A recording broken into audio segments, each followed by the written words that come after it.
This front row is not completely empty. You're fabulous. If anybody wants to sit, I'm going to sit in the front row. That might be sufficient.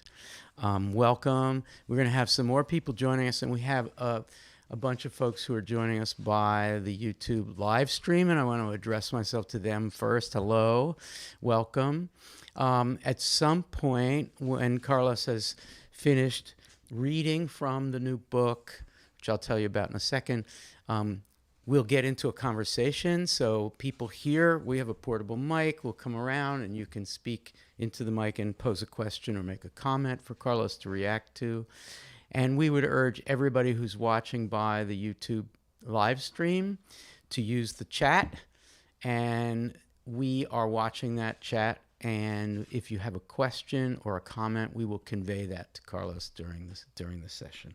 I'm Al Filreis, and I'm the faculty director here at the Writers House, and it is such an enormous pleasure to have Carlos Decena back at the University of Pennsylvania. I've known Carlos for a long time. I guess we just figured out it must be about 1991 or so since then, and He's written a book that has been published, this one here, and we have a few copies that we're selling.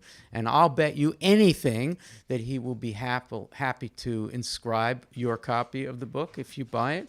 It's called Tacit Subjects, Belonging and Same-Sex Desire Among Dominican Immigrant Men.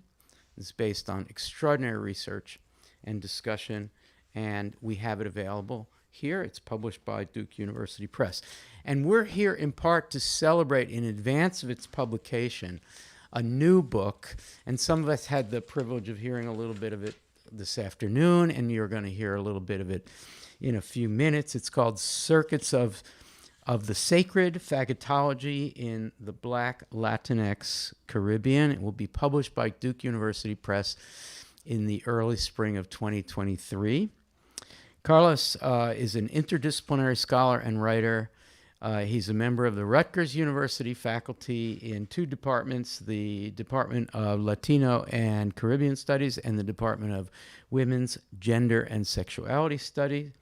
And as I said, his first book came out earlier in 2011, and now we have this new book.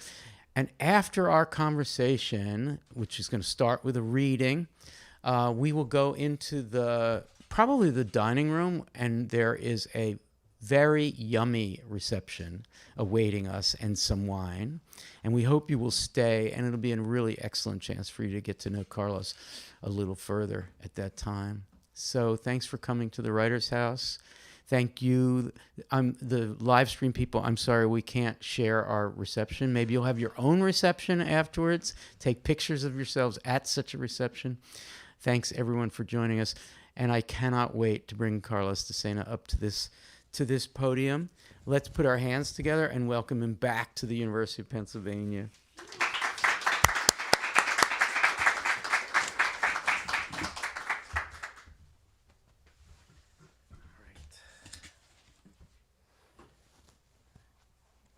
Thank you all for coming out today. And I am using the metaphor purposefully.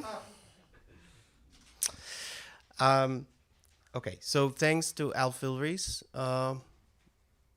perhaps the most important teacher I've ever had. And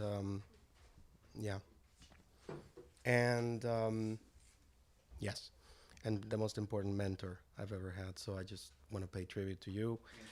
The Writers House was about to start when I finished my degree here, and that was in '95. So I'm very happy to be here in this guise, in this guise and in disguise. I'll tell you a little bit about Circuits of the Sacred, just to kind of give you an overall idea of what the book does. I've been thinking and writing this book for about 10 years now. I do hope the next book takes me a little less time, because these things do take a while. But the project starts spiritually out of a space of desolation in the aftermath of earning tenure in 2011. and trying to figure out what I wanted to do next, and beginning to ask myself some deeper questions about why I was in the academy, what I wanted to do, what my work was in the service of, in light of the fact that now I had a quote unquote secure job. And so I began to write and think about it, really in relationship with my experimentations with different spiritual traditions, because I was beginning to think that some of the work that I had done to distance myself from the world of spirit, having been raised Catholic in the Dominican Republic, and then sort of abandoning all thought of religion after I came to the US, and then having that refracted through the path of upward mobility of becoming an academic, professional academic, etc. That was leaving me still with a question about, is there anything else? And as I began to think about the aftermath of tenure, what I would do with my life, some questions about my spiritual upbringing kept on coming back. And it's in the process of some of this that I encountered Afro-Caribbean religion, Santeria Lucumí. And initially, I thought I was going to write a book about Santeria. That did not happen. In fact, it would take me 3 decades to put that book together, given the extraordinary amount of literature there is on Santeria. But I was leaning very heavily on, as I drafted the book and as I thought about it, on 3 kind of main strands for my work. My work in queer studies, particularly queer color critique, but not only. My engagement with the Black radical tradition, which was growing and really important formatively, if you will, to my work, and my work in feminism. And in being in a women's and gender studies department, that was sort of important. So in the end, as I got together the first 5 chapters of the book, the 5 chapters that were formally academic, as happened with Tacit Subjects, I realized that I could not write this book the way that I thought I was going to write it. That I had to put a lot of my own life into the book, because there were elements of it that would not make sense to a reader unless I actually walked them through the processes through which I came to distance myself from any sense of myself as a fully embodied Black person. And so the book is structured around reckoning with different parts of this. I use the metaphor of the circuit to think through both transnational Blackness and how we have to be kind of thinking of how it gets refracted through contradictory grids of intelligibility. So for someone like me who presents as light-skinned or even white in some contexts, Blackness is a very different horizon than it might be for a Black presenting person like my brother, my blood brother. And what does that mean in terms of where our paths lead us in life, given the kind of structuring and conditioning that happens in Philadelphia of the 1990s, which is where I arrived, and for an immigrant family, Black Dominican immigrant family like mine. So there are different parts of the book where I do or engaging elements of memoir and autobiographic writing. This section in particular, where I'm going to read from, is actually, some of it happens at Penn. So I wanted to kind of bring it back to Penn, because I suspect that a lot of the dynamics that I describe here may have been sort of time specific in my case, but may actually resonate with some of the circumstances that are still present in, Penn 2022. So this chapter is called Bridge Chronica, a triptych with Elegua. I start the book with a ritual homage to the ancestors. That's the first part of the book, the first chapter. But the twist that I insert there is I actually pay respect to the queer child I once was as an ancestor. So I actually talk about that queer child in Santo Domingo of the late 70s and early 80s, and talk about the world that child experienced. And this chapter is really about the three paths. The triptych is the paths that led my brothers and I to different moments or different situations in life. So I'm going to focus on this particular section, the second section, and then I'll close because I think I want to budget time so that there's enough for interaction. So this is dos. This is the second section of the chapter. You and Papi have a rocky relationship. It survived your coming out, barely. He was pissed that you did not join in his rant, or at least not in agreement, during the visit that followed the conversation where your mother demanded that you never tell your father. No hables así, papi, you said, when toxic homophobia fouled his unhinged macho plepla. Que tengo amigos que son así. Don't talk like that. I have friends like that. ¿Cómo así que tú tienes amigos así? Entonces tú eres como ellos. This is ventriloquizing my dad. What do you mean you have friends like that?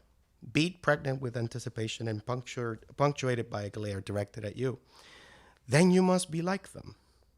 And there you were, faggot son unmoved. No admission, no denial. El que calla, concede. If you're silent, you concede. Your silence did not concede to homophobic bluster. This was silence as defiance. In retrospect, badass. No wonder that in response, Don Darío lost his shit. But it was better that way. Doña Xiomara spared you talking about this whole issue. Edwin's marathon cry fest and all the weeping they told you they did later had you rolling your eyes. This is when I came out. As it turned attention away from Edwin's impending court date. My brother, my second brother, who's darker than I am, the chapter opens with the section about my brother's graduation, but my brother was on his way to court for possession with intent to deliver at age 18. He will eventually be deported, right? So those are part of the paths that I'm talking about. So part of my annoyance was really about the fact that they're all focusing on me being gay while no attention is being paid to what's going on with my brother. Papi spared himself, your mother, and you whatever fantasies of homophobic rejection from the Latino family you had in your head before this anticlimactic coming out moment spiced with adobo. People wailed for the kids you would not have and all the lawyers and doctors lost in non-reproductive fornication, but they complied with your request for them to stop feeling sad for you. Then you adopted the shock therapy of gay pride by visiting more often and shoving the loca down your family's throat. That was some idea of healing. A la cañona. People did not ogle over tetas or culos on television that would not be followed by your commentary on how hot the men were. Your brothers talked tits and ass? Mierda, qué bueno te ese jevo. Diablo, que macho. Your mother was initially scandalized, but soon enough chuckled, finding humor in commentary that others did not find funny. Suddenly, Doña Xiomara and you had a surprising thing in common. And you salivated as you salivated brazenly over men on television. Cool madre-hijo bonding. Men were beginning to show torsos on Univision. The 90s were a fun time. Your queer nation self now was too real for Edwin and Omar, these are my brothers, and their reaction to your mariconadas was to get up, grab juice from the bridge, and go back on the street. They continued to avoid you and made themselves scarce when you visited. But your father made it a point to show up. After the week that followed the initial yelling and light wall banging, he was his usual self, restless, always on the move with something up his sleeve. Life with him had always been that way. He was the trustworthy paternal tigre. But don't try to figure out what he's up to because there is no coming back from that rabbit hole. He looked you in the face during that visit and began talking about having been on business in New York. Instead of being in Washington Heights, he had been selling the electrical supplies he used to take into the city to store owners in Greenwich Village. You worked extra hard at keeping your eyes from rolling. Y entonces vi a uno que iba en patines en la Quinta Avenida. And then I saw one going on Fifth Avenue on rollerblades, he said, having no need to explain what he meant by uno. You thought about all the words that he could say but didn't. Y pensé que a lo mejor un día ese sería mi hijo. And then I thought that someday that might be my son. His tone lost its cool, and that last sentence was delivered unevenly, as if his breath had a power outage. He was emotional.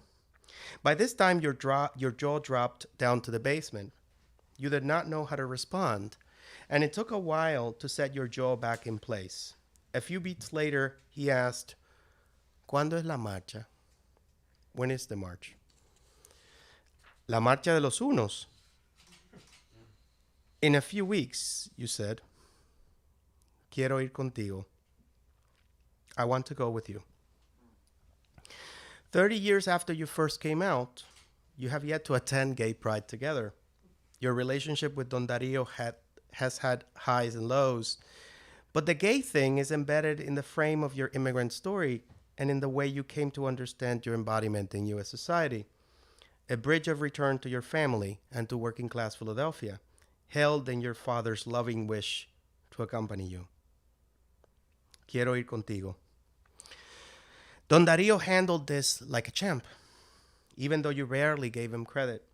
He did not know the man his oldest son had become, but he still loved you, and he was trying. And you had become a man, even though that word always felt to you like a pair of jeans too big to hang on your hips. Paths were multiplying as you and your brothers grew, life trails moving you away from one another. The coming out process crystallized the divergence of life trajectories too thick for anyone to see or articulate, because so much of it exceeded gayness itself. You were on your way to the future of what Argentine philosopher and anthropologist Rodolfo Kusch calls ser alguien, that being a professional, academic, card-carrying member of the bourgeoisie, a being someone calibrated in blunt and subtle ways by your light skin, thus providing hints of how to revise and enrich Kusch's race-blind vision of Argentine urbanity. Your black-presenting brother Edwin was on his way to jail and then deportation, eventually landing deeper into the Dominican working class. And your brother Omar, the youngest and lightest skinned, was on his way to a lifelong battle with the impossible conditions of the inner city working class in the Kensington neighborhood in North Philadelphia. Cycles of addiction and recovery and problematic choices. You may all be black, as you remind yourself, but it was the one of you three who most presented as black, who was caught in the quagmire of the criminal justice system with a choice of jail or the military. Where is that ser alguien for your brothers, forbade from becoming the almost the same but not white you became? Fast forward to college graduation. The faces of your parents in what you tell yourself was their only occasion of pride in their children. Your brothers are nowhere in the frame. Don Dario and Doña Xiomara beaming in front of the camera. He wore a light gray suit and your mother wore a black and white dress you never saw her wear before. Her makeup and full head of recently colored black hair on point, as it was every Saturday afternoon after her customary trip to the hair salon. They face the camera. You are at the center. The smug, smiling younger you, holding up a glass of champagne, the embodiment of immigrant success. Phi Beta Kappa, magna cum laude. I mean, maybe you were not white, but you were surely on your way to honorary status. Or at least the hint of pride and entitled innocence in your smile suggests that there was something about U.S. history, the conjunctions of your moment, and the scaffolding of your camino that you had yet to grasp in your bones. even though it went on all around you. A few days earlier, before you spoke to the graduating class in the English department, your mentor introduced you, spoke about your trajectory in the department, which he knew better than anyone, sang your praises. He must have mentioned that you were a kid from North Philadelphia and that the two of you had met in the context of a partnership between Penn English and Edison High School, which brought university students to interact and work. This is really awkward. The workshop writing with inner city kids. You enjoyed participating in that program as a Penn student and considered it a way to give back. Penn English saw it as partnership with the community, something they seemed more at ease doing in North Philadelphia with Latinos than with their African American neighbors in West Philadelphia. He then talked and thanked your other supporters, which included a professor who became one of your gay parents. Your speaking mentor informed everyone in the room that the gorgeous Italian suit you were wearing was a graduation gift. You went on to power through prepared remarks, something about the strawberries being dipped in chocolate at the celebration, probably a ditty informed by your penchant for ribald, campy juxtapositions. Your models for gay were pure white camp, so where else would you draw on for humor? Dr. B, another mentor, was there, but you don't remember your parents in the celebration. The picture and the champagne were in another celebration during graduation week. Or maybe this was it. It must have been so special to have this platform in the English department of all places for someone who could barely express himself in the language 5 years earlier.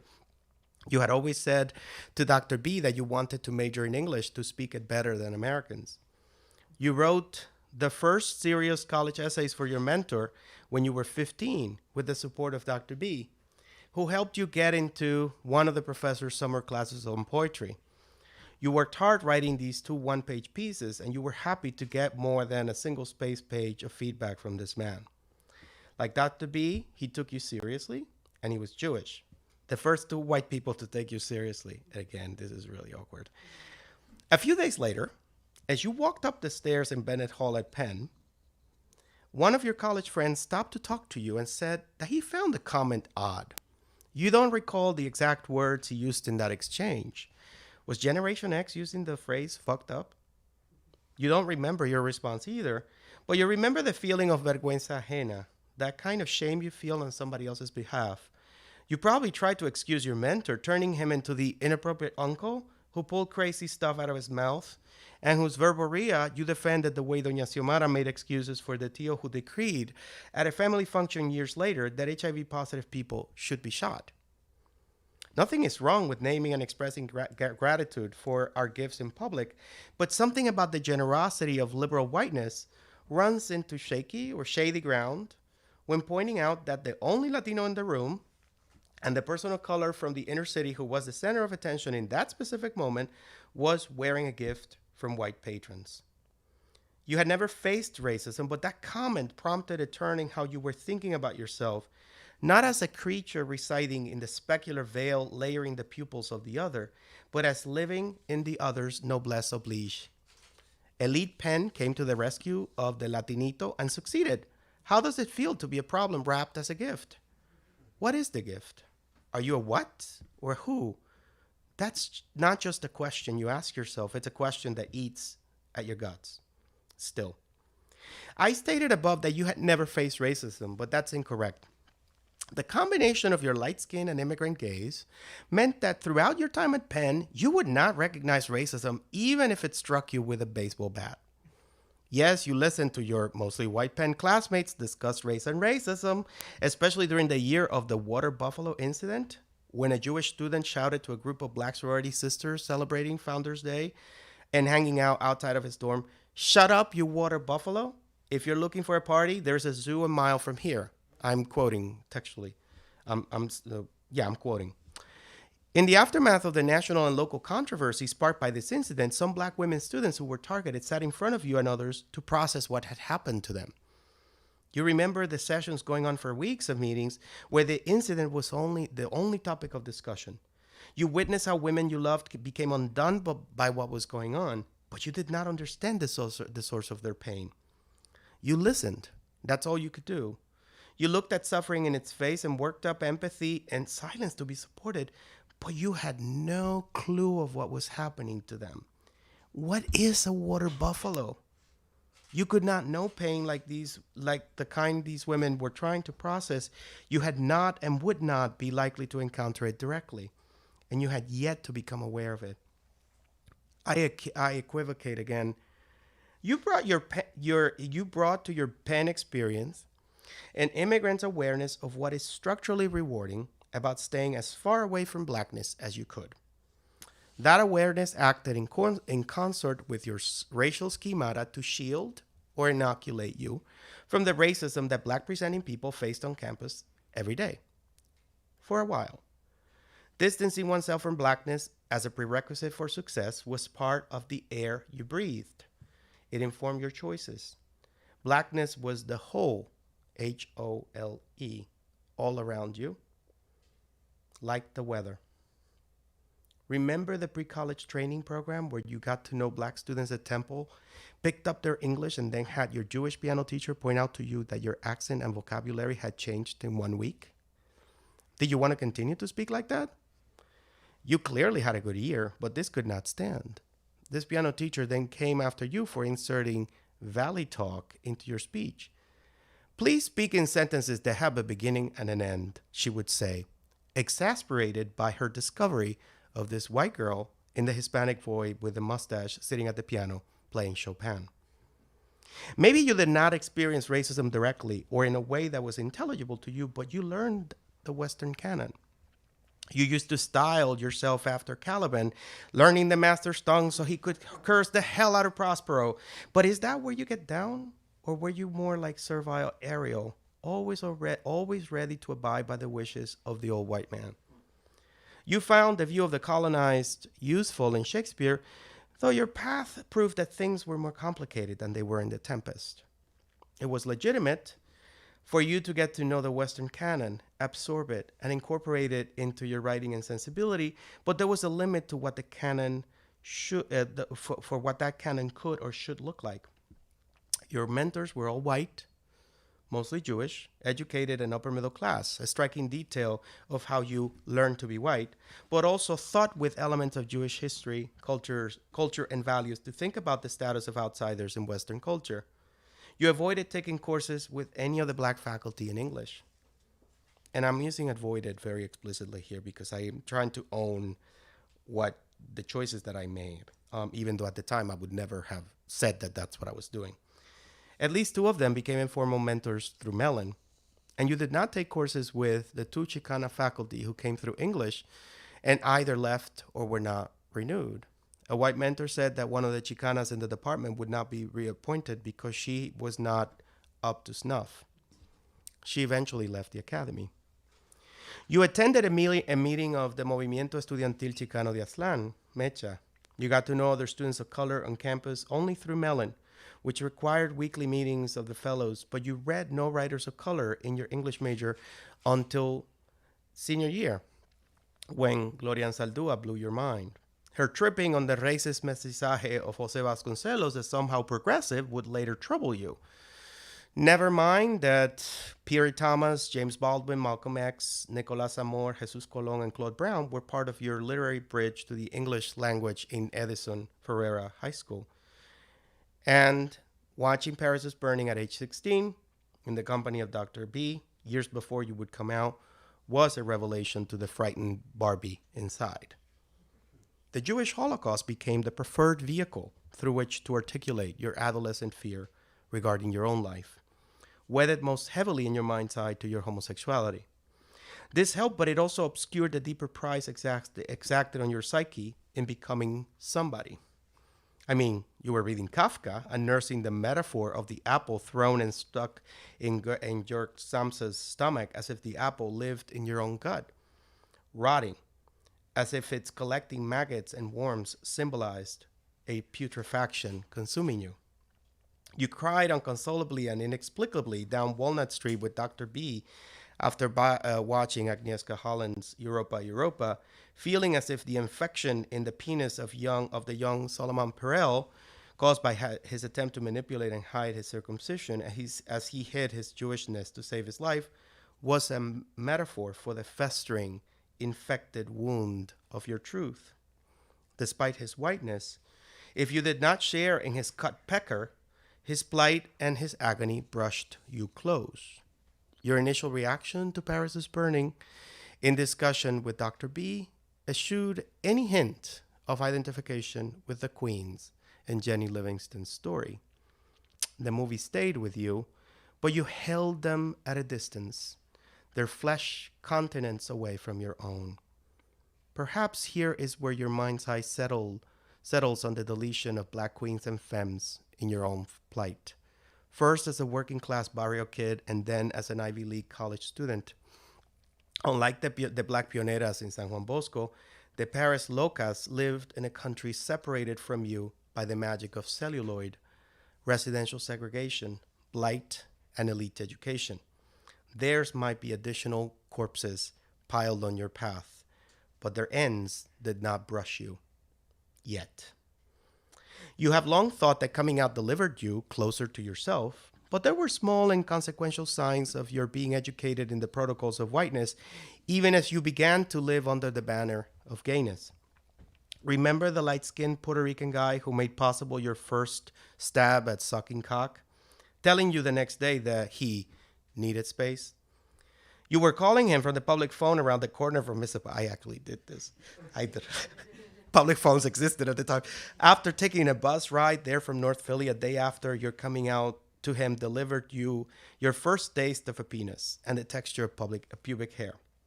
How about the Jewish bisexual guy who, you know who this is, Al. How about the Jewish bisexual guy who wanted you to meet his mother so she would practice her Spanish, but then decided to disinvite you to his family Seder because you had been fucking only for 6 weeks and he would not take a girl with whom he had been kicking it for that short a while anyway.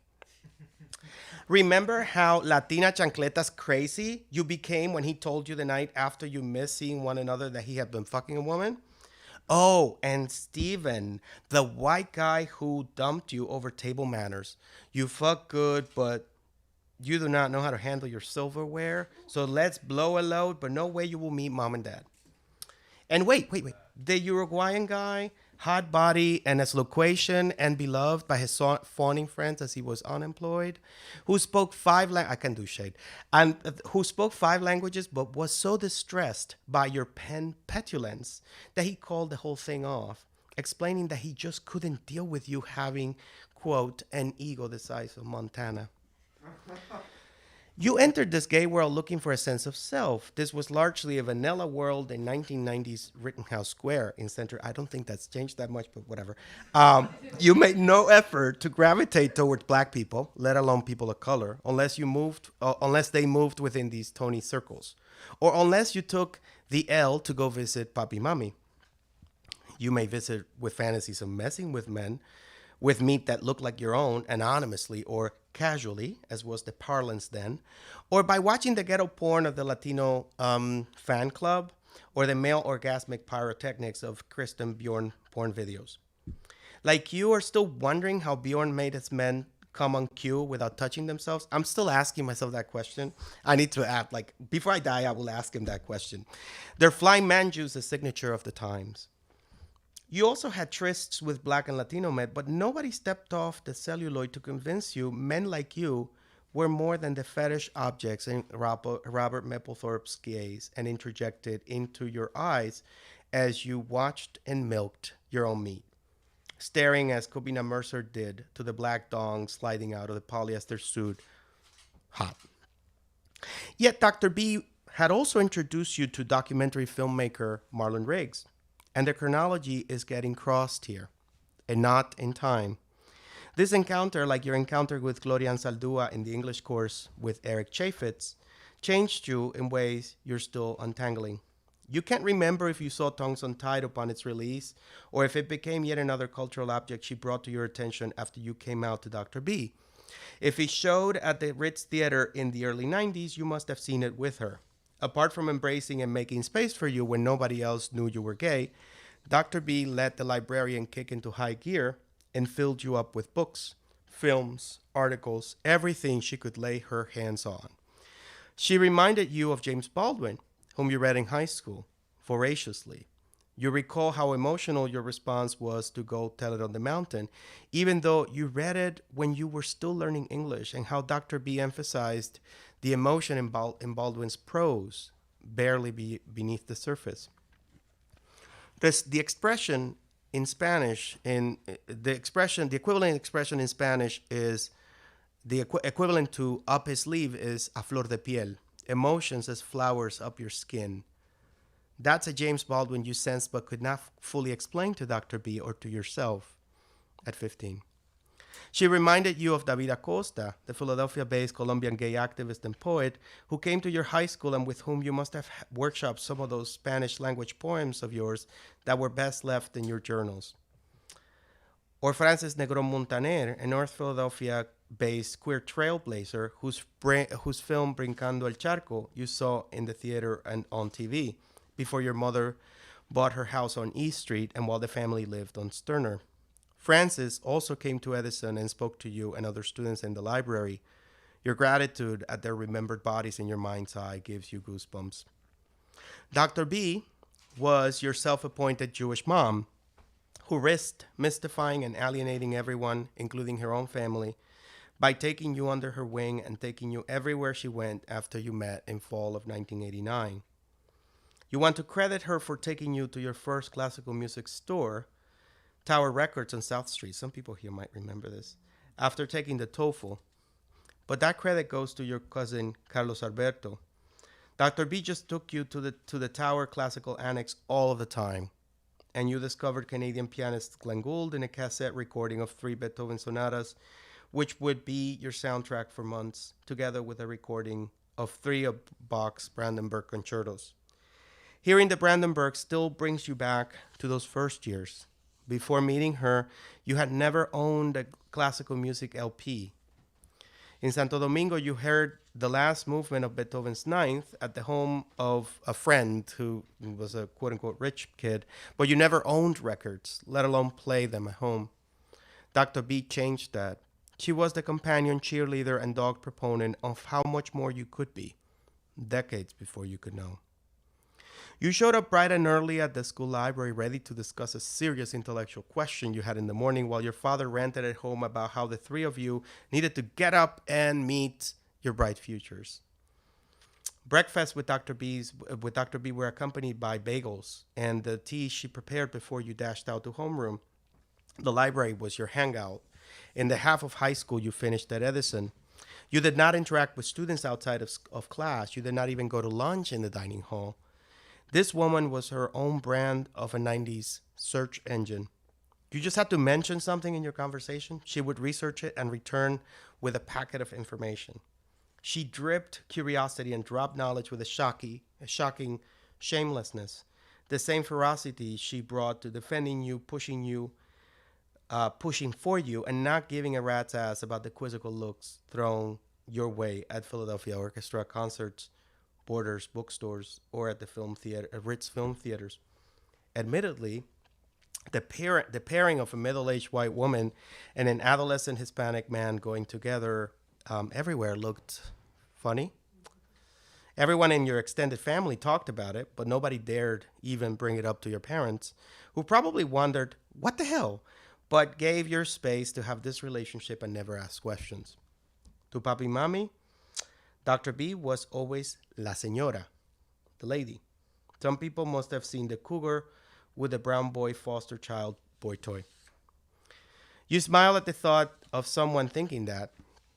Dr. B's deadpan gaze back in response was a perennial fuck off. It cost her dearly with her family, mentoring you the way she did. You were the last of 3 mentees, but perhaps the intensity and duration of the relationship was what made things sour between you and Dr. B's family. That's hard to know. Alfredo put it best, as always. Alfredo's my husband. He was talking about your experience as well as his own. He was taken out of a hostile childhood home by a neighboring doña. He then became the mentee of an Uruguayan diplomat who mentored and adopted him as the man's own son. Alfredo and Jorge's children all address one another as siblings. Nuestras vidas fueron robadas. A nosotros nos adoptaron. Por eso sobrevivimos. Our lives were stolen. We were adopted. That's the reason we survived. Theft and adoption as conditions of possibility for your survival. One of your colleagues warned you that your use of the word theft can lend itself to critique for intimating that having mentors rerouting one's life away from the expectations laid into everyone else's path in a biological family can or should be compared with the kidnapping and theft of the African enslaved body. That comparison would be inappropriate, but something about the structures of educational opportunity is connected to class and race-inflected interventions in support of talented and unique children. Can we imagine Alfredo's mother, or your mother for that matter, befriending, mentoring, and adopting the neighbor's children? Perhaps the theft in question is not the literal theft of the body, but rather what appears once your notion of futurity is unmoored from that of your immediate familial horizon. What happens when you can't turn back, or when turning back means admitting a link one spends years conditioning oneself to erase? Could grappling with the uncertainty of what any of this means what Ansaldúa calls desconocimiento, yet another condition of possibility for survival and success, not only to leave, but to forget that which you left? How is turning to the black behind the ear stand for your bridge of words? To nest what happened to you at this nexus is troubling and disturbing. How could both your parents just let you go? Did they ask who these mentors were and what their intentions were? I mean, have a white woman show up and say, "Hey, Mr. and Mrs. Decena, I'm taking your son to concerts, dinner, movies, theater," and have them say, "Okay, huh?" If that ever happened with one of your sons, by the time they walk through the front door, you would already know their credit score. Right after having checked their criminal record, and you would insist on coming as a chaperone. But that's you. Middle class, suburban, trained in the ways of white women, and mentored by black mothers, ready to battle whomever, wherever, for your black sons. Did your immigrant mother ask questions in inner city Philadelphia in 1989? You think not. Not Doña Xiomara.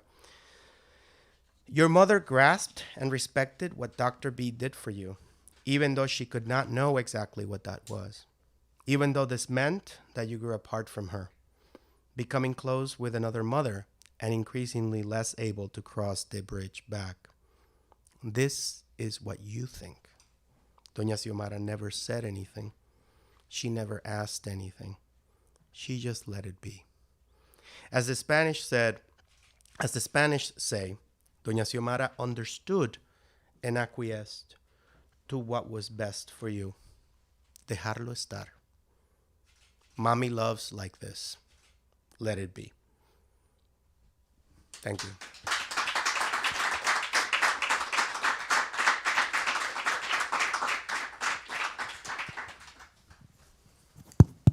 We have time for questions. And do we have it? And you're looking at the chat as well? Okay. Who's going to start? It's always hard to start. Dag. Carlos, thank you so much. It was so moving. Just tell us, I mean, I was so struck by your use of the you, the second pronoun.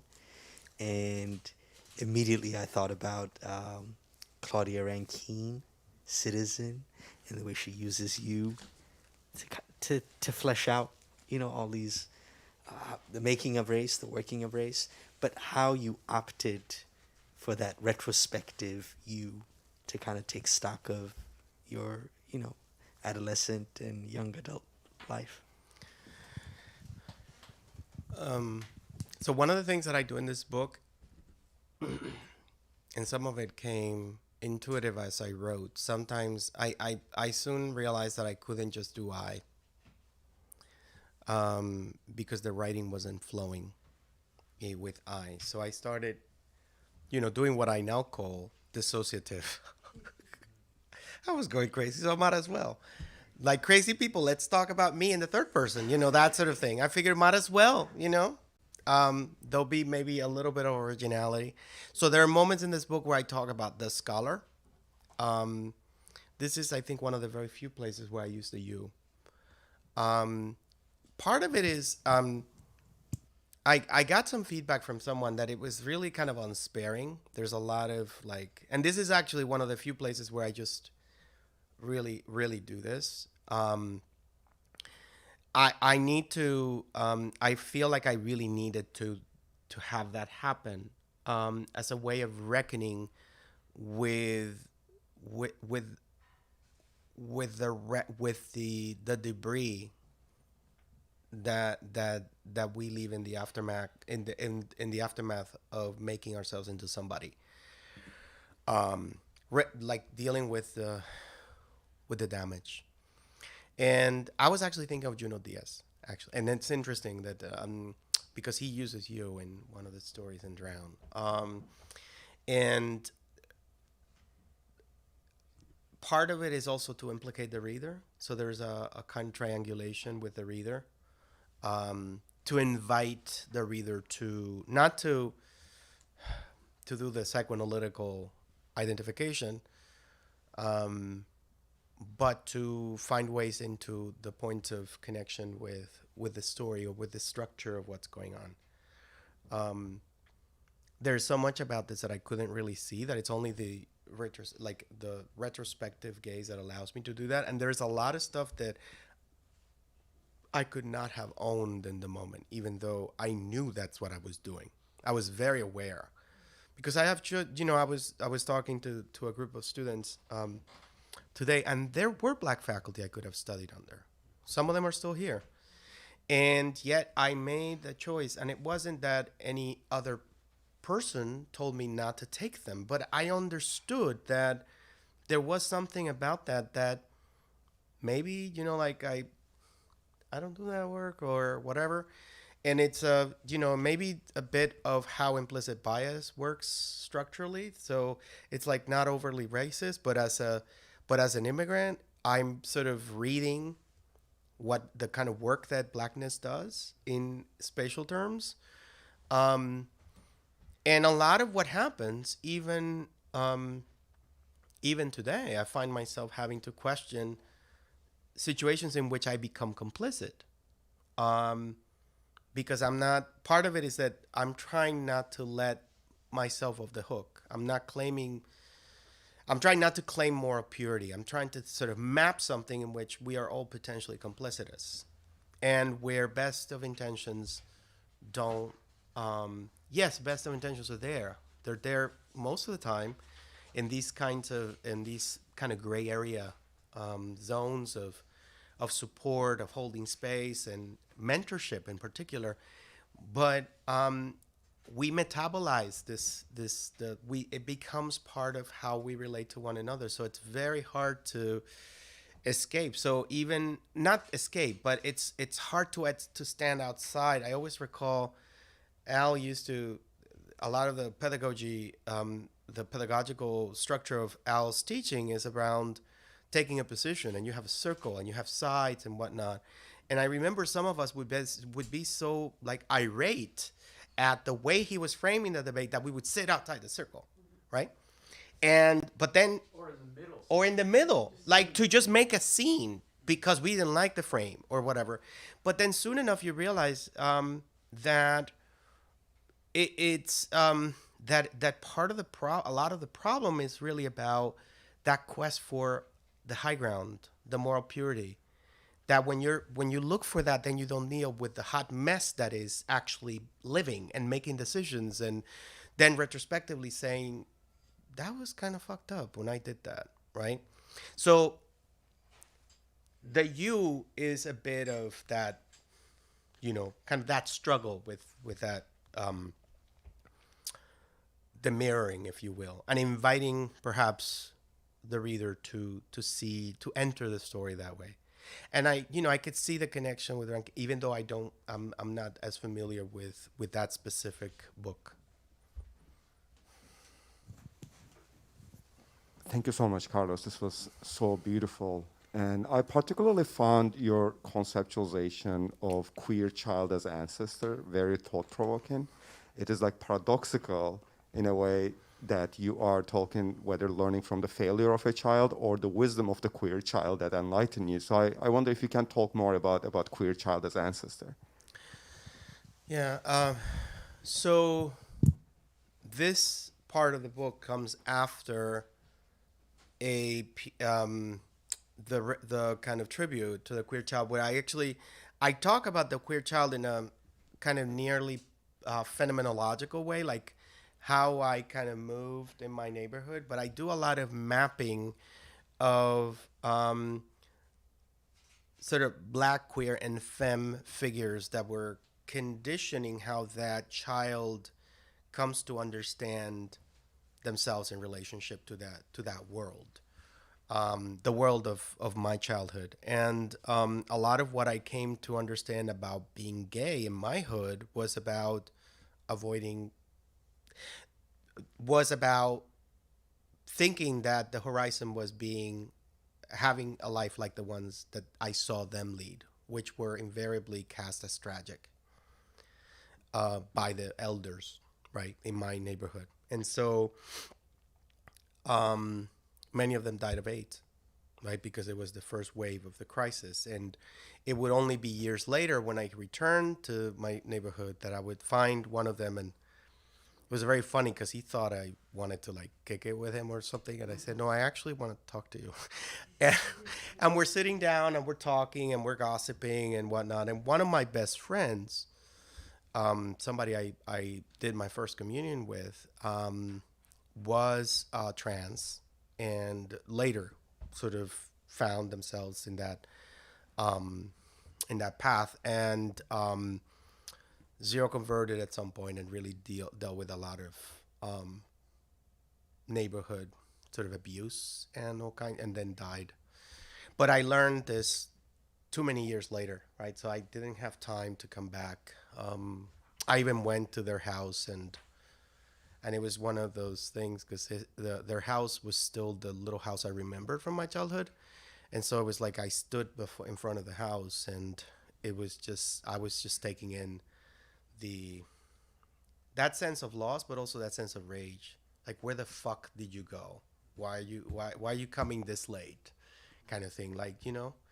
And so I think that part of what I'm trying to do with the figure of the queer child is like the, you know, in Yoruba cosmology and in Santeria sort of ritual, the ancestors are the first. You always sort of pay tribute to the ancestors. You invoke them, you name them, right? And so the book starts, that section of the book starts with a long list of names, which include people I claim as ancestors. But then it pays a tribute to those figures in my neighborhood, the ones I knew by name and the ones I didn't know. But then also to that child who's trying to find a way in the world and can only really imagine a future that's somehow distant from. And in fact, that's literally what I did when my family arrived in the US. I said, okay, I've been the little faggot in my hood. I get to remake my story now that I'm in Philly. That was sort of my opportunity to do something Dominicans love to do all the time, which is, there's a saying, borrón y cuenta nueva. So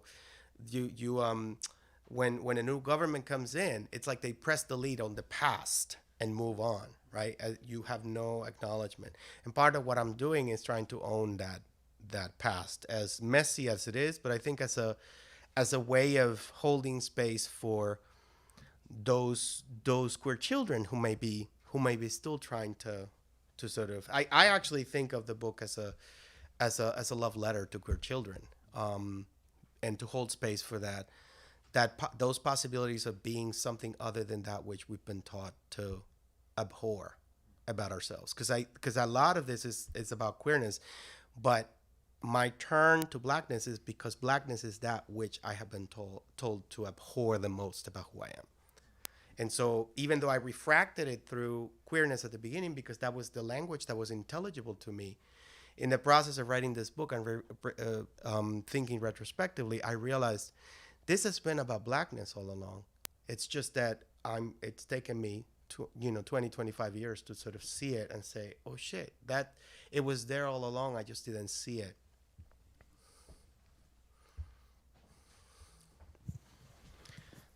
Thank you. I'm sort of interested in the question or discussion of kidnapping that you started before. So, I'm from Malawi, and my grandfather was actually kidnapped by the white people. That was what we would say in English is kidnapping. In our language, he was just sort of taken from the ages of 7 to 9. They said, if you work in our house, we'll educate you. Right. His family thought he was dead, and when he came back at age 9, they thought he was a ghost.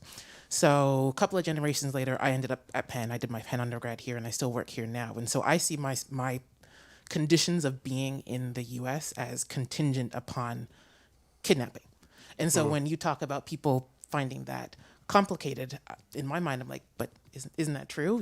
Because, when people are like, oh, you speak such good English. I'm like, thanks, Grandpa was kidnapped by the white people. Right. So I kind of Right. would love to hear your meditations on that. And, if you have any sort of experiences you can recall of bringing up that concept, in discussions, whether like in literary discussions or writing discussions, and, what people's reactions were to that notion of how we people like in bodies like this belong or not in spaces like this.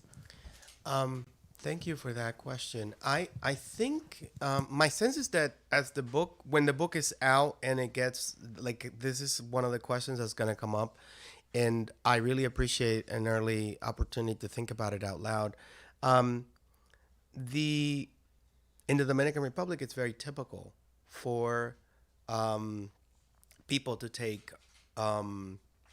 This is probably true in other parts of the world as well, to take children from other households as, especially people from the provinces, to bring them in. Oftentimes the conditions can be problematic, but there is a lot of a structuring of opportunity that's around, my family takes in your daughter and she may be the maid, but like, for example, we were just back in the Dominican Republic, and several people we spoke to, I wasn't doing research. This is literally people telling me, oh, well, so-and-so came to work for us, but we put her through school, or we did this, right? So this person worked for us, and if we feel that our relationship with this person has been structured around it's great if she gets, she's able to get a job that sort of dignifies her education level.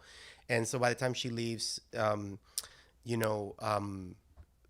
she can do better, and she can be a nurse or whatever the occupation is. So these kinds of arrangements are not unusual, and what was unusual was the context in which it happened.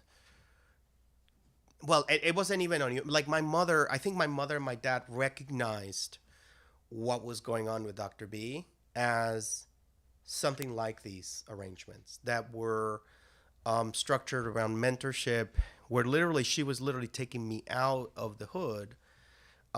It wasn't like I was staying with her, but I would come back in the evening. But my exposure to that immediacy of this was the crack epidemic. Okay, so that we're in the thick of the crack epidemic, late 80s, early 90s. And so this Jewish lady's coming in, she's taking me to the theater, she's exposing me to all of this other stuff. And so that arrangement, I think, was very recognizable to my parents, which is why, even though there was suspicion or whatever, right, it didn't register as inherently problematic. At the same time, that same arrangement was estranging me from my immediate biological family, and it was marking the difference between the path that I led and the path that my brothers led, which was very different. And so that, I think there's a lot to be done and thought through there. Our children are adopted through the foster care system in New Jersey. So this is, and sort of, I think a lot about this, sort of on a personal level, but I think that there's a lot to be done with how we, how do we even talk about the way that women, Black women in particular, in the context in which I've moved, have known and understood when they're embraced with other women is through knowing the limitation and saying that that gesture of love is to, we were taught when we were being trained to be foster parents not to judge, because you don't know what's going on, right? You don't know why the situation develops in the way that it does, but your task as a foster parent or as an adoptive parent is to learn to sort of hold space, so that when your child, if and when your child wants to know, then that is something that you can open up space for. Again, I think that this is, when I think about other children, my own situation, the situation of people I know, and even the situation in which I have come to parent, a lot of the very similar structure, be it mediated through the state or mediated through informal networks, it's all there. And a lot of it is not kidnapping, like to the meaning of the word, but there is that element of it, right? Because a lot of the removals are not voluntary. And we all know there is a really deep history in this country of forced removals, and this is also true of other parts of the world. So it's a very difficult thing. My colleague was concerned that I would be equating what happened to me to what happened with enslaved. I think that was what she was trying to get at. Like, don't set up that parallelism, because then it's a false equivalence, right? And so I wanted to foreground that was not where I was going with the argument. That doesn't necessarily make it a viable or effective use of like our lives were stolen. I think that there's some work to be done there.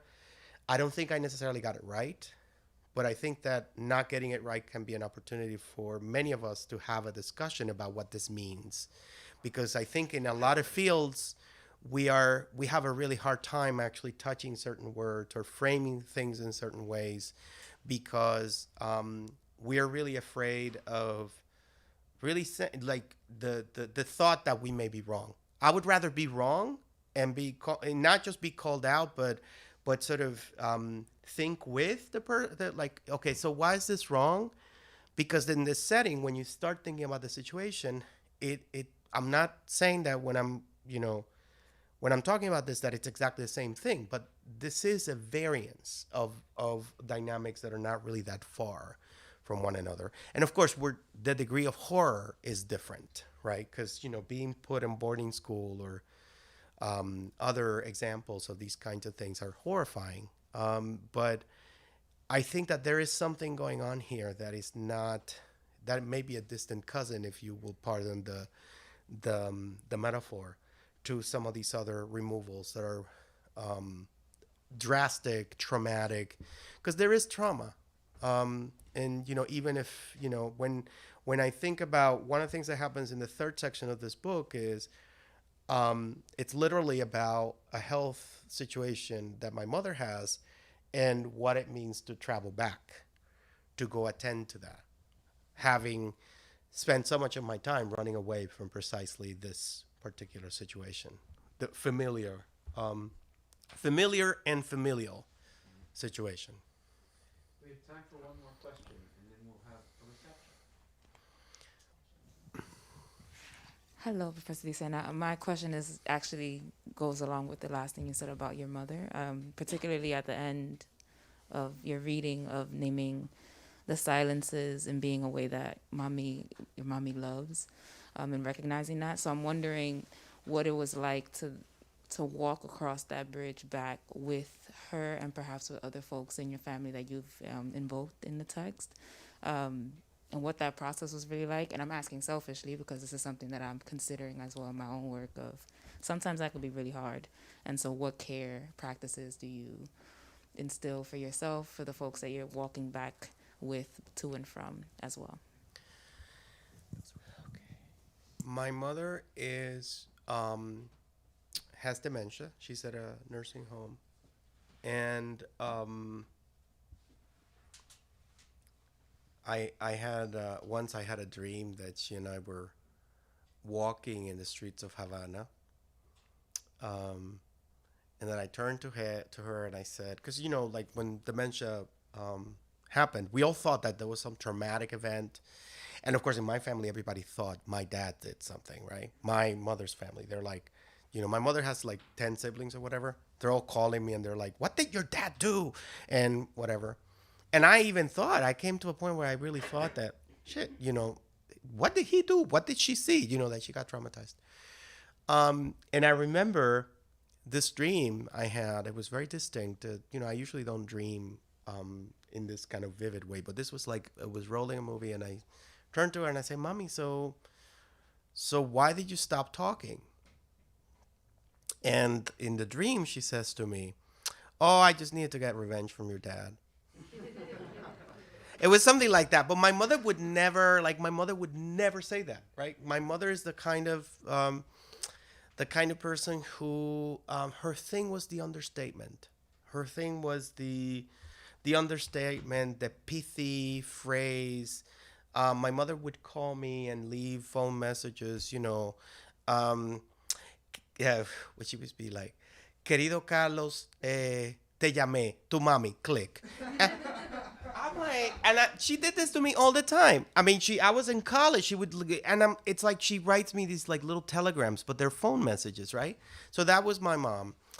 That is my mom. I mean, you know, when the most important gesture of connection with my mom was a cup of coffee.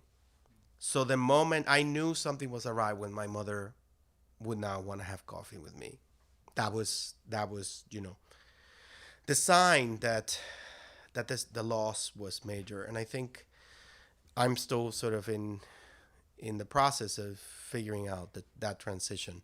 And it's hard because sometimes I'll go visit and she'll kick me out. You know, like 10 minutes. She can only deal with me for whatever. And she does that to everybody. So, like, I'm not taking it personally, but it's still hard because I'm coming from, you know, New Jersey. So it takes work to do. My dad, oh Lord. My dad is just like a different, he's in woohoo land, you know. He's proud of not being vaccinated. And, you know, my dad is a character. And I've told him the things that I think he has done right. Because my brothers are very busy telling him what he did wrong. So I've tried to be the one child who doesn't, because I'm not going to sit there and tell him, you know, 'cause he's getting it from my brothers. So I'd rather just try to go with the stuff that's worked. Because I think he feels very beleaguered by the vicissitudes of our life together as a family. I mean, certain things just happened to us. So it wasn't decisions were made, but certain things just happened to us.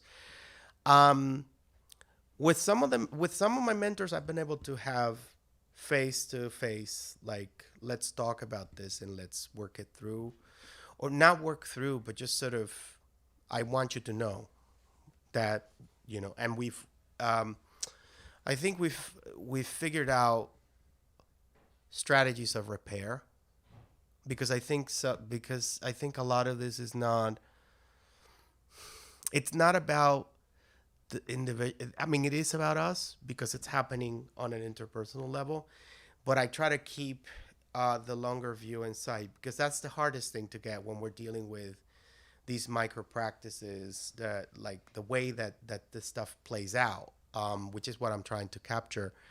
And I think that there's a kind of love that can be held to account.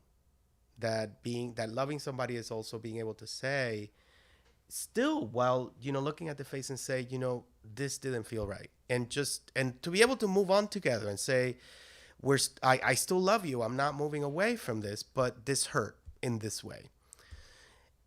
But there's been a little bit of processing of that. But in some cases, some people have decided not to be in touch with me. And that's in some cases, people have, and there are complex reasons for that. And Al knows about this. So in some cases, people have deliberately said, stop talking to me, and that's fine. Because the story is way more, it's even more complicated than what I put in here. So it's an even hotter mess than what's in here. And part of what I'm working through is different layers of trauma myself, which I had not understood as trauma until recently, when I actually sat down. Once the book left me, I started thinking about some of this, and I thought, and at this point, Al told me many years ago that I was really good for therapy. I don't think I'm ready to start looking into that, because I think that there's some self-care that has to happen that way. We have a question from YouTube. Bori Bronx asks, would you consider your eventual embracing of Blackness as a form of trauma healing? What was it? Say that a question again. I'm sorry. Would you consider your eventual embracing of Blackness as a form of trauma healing?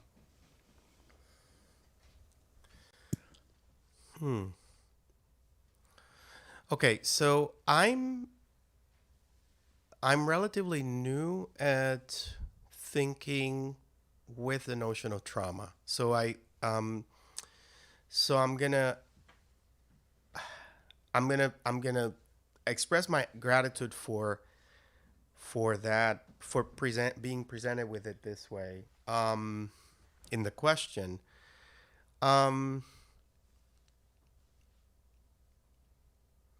When I first started walking the path of Santeria Lucumí, and I actually write about this in the book, I'll probably remember this. Somebody said to me that they thought I was more whole, that I looked like I was more at peace with myself. When I hear this kind of thing coming from somebody, like, I'm going to think about that shit for a while. So I sat and I thought about it, and I said, whole. Like, I just kept thinking, whole. Like granola whole. Like, I was thinking, like oatmeal whole. Like, I just kept thinking, like, there is just something about whole that doesn't go. And part of it is that, I'm a gay man who came of age at a time when many of us cis gay men were celebrating a certain kind of libidinal fixation on fragmentation. That there was something positive about anonymous sex and the kind of intimacies that were not about, a little bit like, if you think about Audre Lorde's bifurcation of like the erotic and the pornographic in her the uses of the erotic. I always had trouble with that, because to me the pornographic, that, like, I could live with the pornographic alone. Like, if my relationship is with your pecker, I can enjoy that, and I can get a lot of spiritual fulfillment from worshiping your cock. Like, I'm good with that. Like, I don't need to know your name. So that's the kind of generation that I came in. So when I heard this stuff about wholeness, I know this is X-rated talk to the YouTube crowd and everything, but hey, somebody will bleep me, and go ahead and do that. But so when this person talked about wholeness, I just thought, peace with myself, wholeness, and eventually what I landed on was something very different. So instead of feeling that I was whole, WHOLE, I started to think that I was more at peace with being a whole, HOLE. And that the peace that I was finding was in the notion of being radically open, right? And so where Blackness comes in is really in that space of really allowing the vulnerability in. Because so much of my zeal to be somebody was about enclosing, right? So much about becoming a man is about enclosing, right? Putting on the armature of that would help me survive the hood, right? Because being a sissy, being a femme, being a twerking body, if you will, was really about exposing myself, being vulnerable.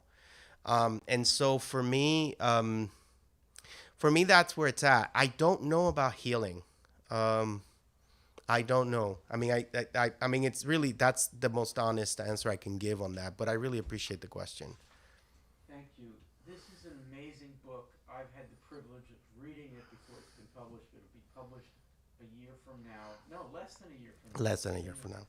I hope you will all remember this event and buy a copy of the book. Meantime, we have copies of Carlos's first book for sale, and we hope you'll stay around and hang out. You're willing to hang out with people. Yeah, of course. We're going to have a reception, so please stay. Thank you so much for coming, and let's put our hands together for Carlos.